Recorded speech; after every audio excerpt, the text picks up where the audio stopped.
Have you ever had a conversation with a native English speaker and they said something like, break a leg, or it's raining cats and dogs, and you just stood there thinking, what? What cats? What dogs? Nobody is breaking any legs here. And the worst part, everyone around you laughed and you had no idea why.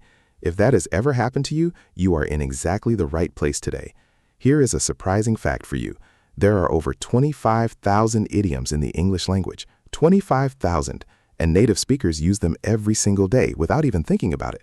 So if you have been studying English from textbooks alone, you have been missing a huge piece of the puzzle.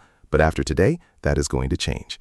By the end of this video, you are going to know what idioms really are, why they matter so much, how to use the most common ones naturally in real conversations, the biggest mistakes learners make with idioms and exactly how to avoid them, and simple tricks to remember them forever.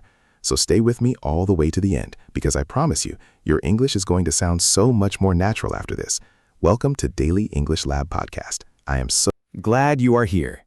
This channel is your go-to place for real, practical, everyday English. Not the stiff, formal kind you find in old grammar books, but the living, breathing English that real people actually use when they talk to their friends, at work, at the grocery store, and everywhere in between. If you are new here, welcome to the family. And if you have been here before, you already know we do things differently here. We make English feel like something you can actually grab onto and use today. Now, before we dive in, I want to ask you something. Drop a comment right now and tell me, what is the most confusing English expression you have ever heard? It can be something a coworker said, something you heard in a movie, or something a friend texted you and you had to secretly Google it afterward. Put it in the comments. I read every single one, and your answer might actually inspire a future video on this channel. Also, if you find value in what we do here, hit that like button and subscribe so you never miss a lesson. It genuinely helps this channel grow and helps more people find their way to better English. Okay, enough of that. Let us get into the good stuff. So let's start. At the very beginning, what exactly is an idiom? An idiom is a phrase or expression whose meaning cannot be understood just by looking at the individual words. In other words, the words together mean something completely different from what they mean separately. Think about the phrase, hit the books. If I say, I need to hit the books tonight, I am not talking about physically punching your school textbooks, as satisfying as that might sound sometimes. I mean, I need to study. That is an idiom. The meaning is hidden inside the phrase, and the only way to understand it is to learn it. And here is why this matters so much for you. Imagine you are watching a movie, and a character says, I have bigger fish to fry right now. You know every single word in that sentence. Bigger, fish, fry. But if you do not know this idiom, you are going to be very confused about why this character is suddenly thinking about cooking when they are supposed to be solving a problem. The idiom means they have more important things to deal with. Without knowing that, you lose the entire point of the scene. And this happens all the time in real conversations, in meetings, in job interviews, in text messages. Idioms are everywhere. Now, here is something most learners do not realize. The reason idioms are so hard to learn is not because you are not smart enough. It is because idioms are cultural. They come from history, from stories, from the way people lived hundreds of years ago. They carry culture inside them. And when you learn an idiom, you are not just learning a phrase. You are learning a little piece of how English speakers see the world. Is that not fascinating? Pause here for a second and try something.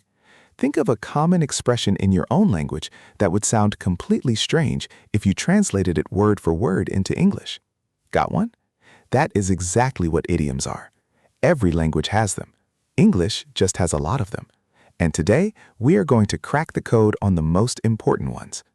Let us talk about idioms that describe emotions and feelings, because these are the ones you will hear almost every single day. When someone says they are on cloud nine, they are not literally floating in the sky. They are extremely happy. Maybe they just got a job offer, or fell in love, or found out their favorite team won the championship. Cloud nine is the highest level of happiness. Think of it this way. If happiness had floors in a building, cloud nine is the penthouse. Now, the opposite of that is feeling under the weather. When you feel under the weather, you feel sick or unwell. Not seriously ill, but just not your best self. Maybe you have a headache, a bit of a cold, your energy is low. You feel under the weather. The beautiful thing about this one is that it actually makes a kind of poetic sense. Think about how you feel on a cold, dark, rainy day. A little slow, a little low, a little off. That is under the weather. Here is a common mistake people make with this one. A lot of learners say, I feel under weather, and they leave out the word the. But the correct phrase is under the weather, always with the. Say it with me, under the weather. Great. The trick to remembering it? Think of yourself standing outside in the rain with no umbrella, looking miserable. That image will stick with you. Here's a little story to make this real. Imagine your friend texts you on a Monday morning and says, hey, are you coming to the gym today? And you reply, sorry, I can't make it. I'm feeling a bit under the weather. Your friend immediately Understands. You are not seriously ill. You just need a rest day. No long explanation needed. One idiom did all the work for you. That is the power of knowing idioms.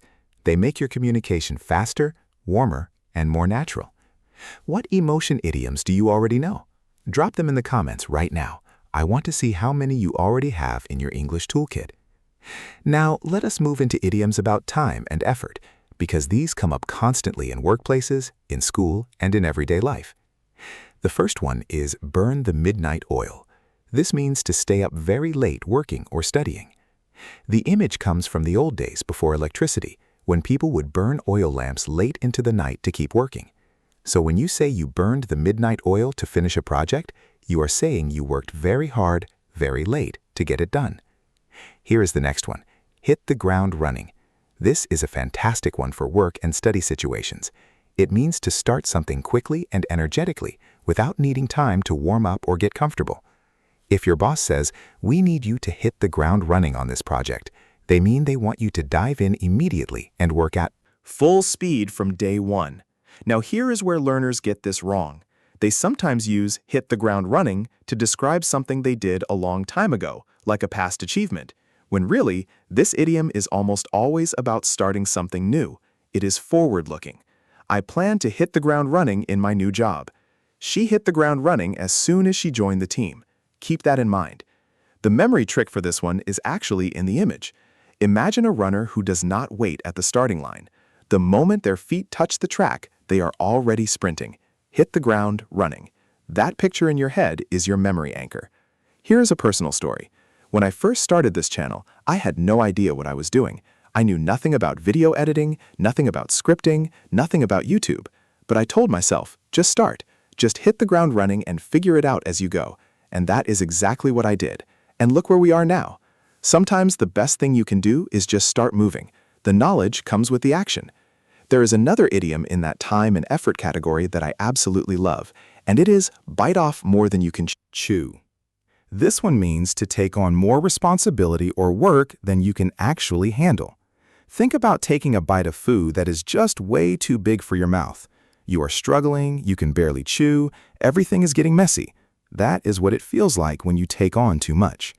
Maybe you agreed to 3 projects at once, and now you are drowning in work.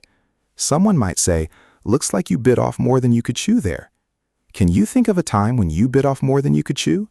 Maybe a school project, a work deadline, or even cooking something too ambitious? Tell me in the comments. I would genuinely love to hear your story. Now let us shift gears and talk about idioms for relationships and communication. These are going to be incredibly useful because we talk about people all the time. The first one is, let the cat out of the bag. This means to accidentally reveal a secret. If someone is planning a surprise party and you accidentally mention it to the guest of honor, you let the cat out of the bag. The secret is out, the surprise is ruined, the cat is free. Now where did this come from? Historians think it came from old market scams, where sellers would put a cat in a bag and try to sell it as a pig. If someone let the cat out of the bag, the trick was exposed. The lie was revealed. Today we use it any time a secret is accidentally told. Here is the mistake to avoid. Do not say, I let the cat out of a bag. It is always the bag, not a bag. The idiom is fixed. Say it exactly as it is. Let the cat out of the bag. Now let us talk about the idiom, get on the same page. This is huge in workplaces and team settings. When 2 or more people get on the same page, it means they reach a shared understanding. They agree on the plan. Everyone knows what is happening. Before we start the project, let us make sure we are all on the same page. Beautiful, right? It is clear, professional, and natural. Here is a quick practice moment. I want you to pause this video right now and write one sentence using either let the cat out of the bag or get on the same page.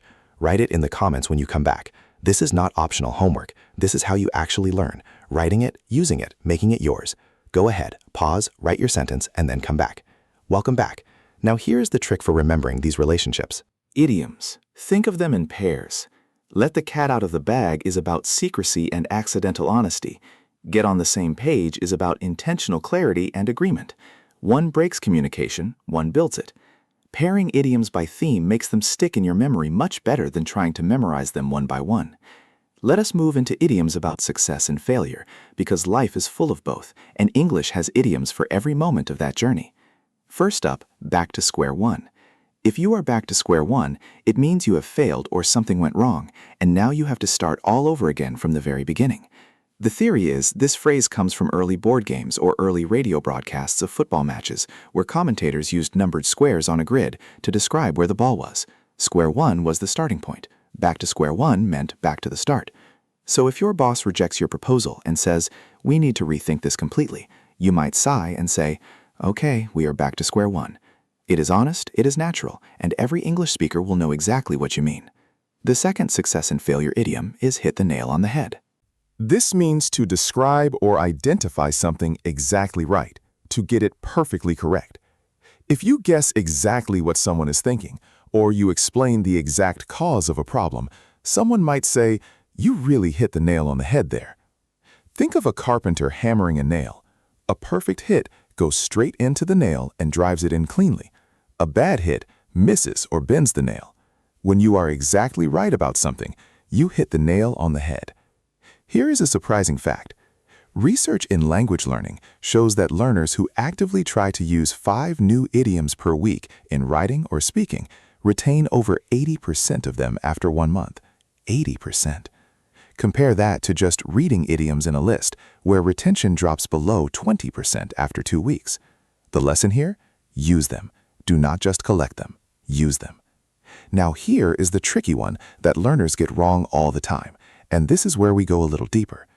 Many learners use idioms in the wrong situation or with the wrong tone.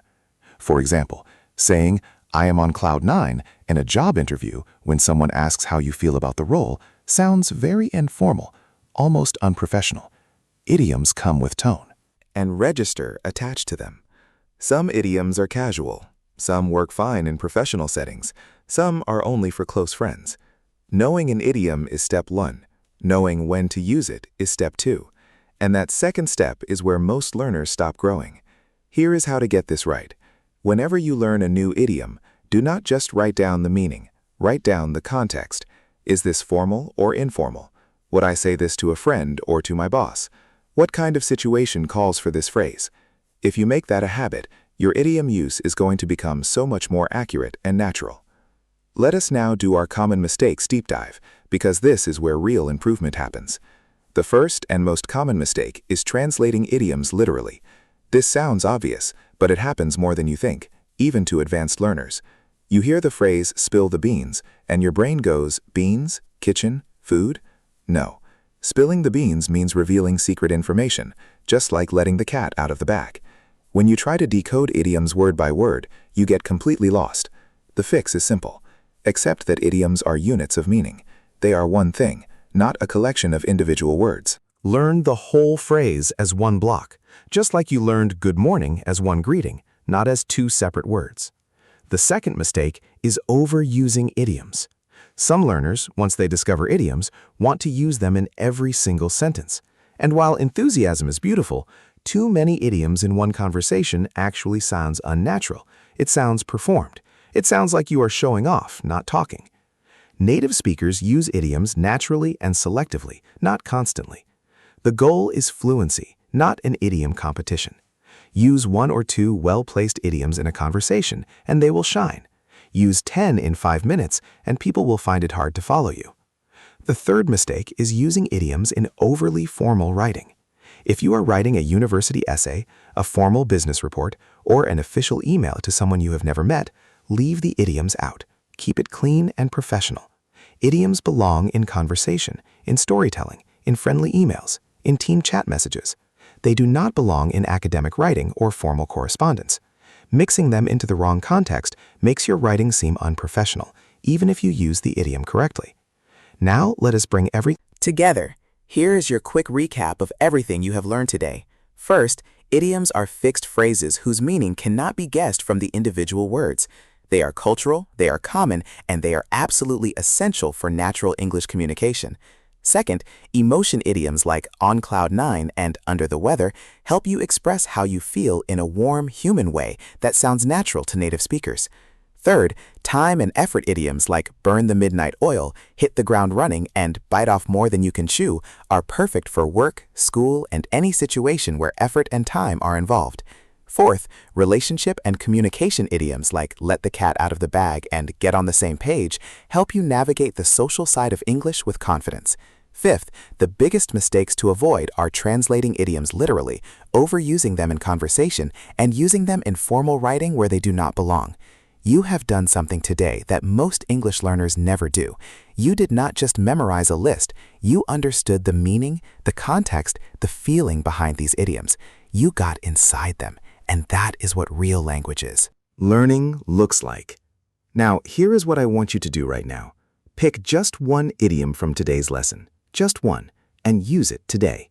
Send it in a text message. Say it out loud to yourself. Write it in your journal. Use it once, and it starts to become yours. That is how language works.